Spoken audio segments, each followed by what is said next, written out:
Okay guys, just a quick update here. I got some gas piped in from a propane tank to our heater, just to make sure that everything works properly. And I have started ducting into the house. This is the outlet side, that is the inlet side. Basically they're going to go through this wall underneath the house. I've got a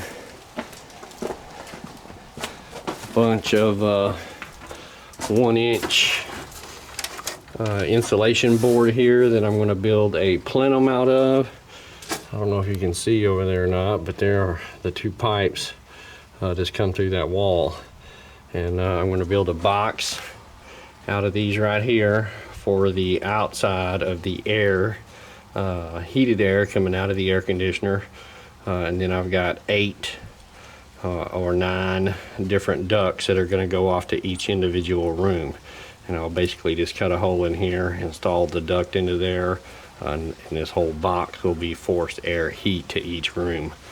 But we got a few sheets of it here.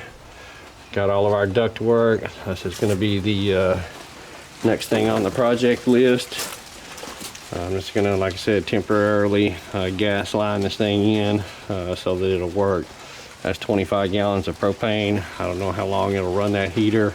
But again, our main objective is a wood stove. Hopefully I'm going to go look at one this week to have installed in the house here. Alright guys, that's just an update on the heater. Thanks.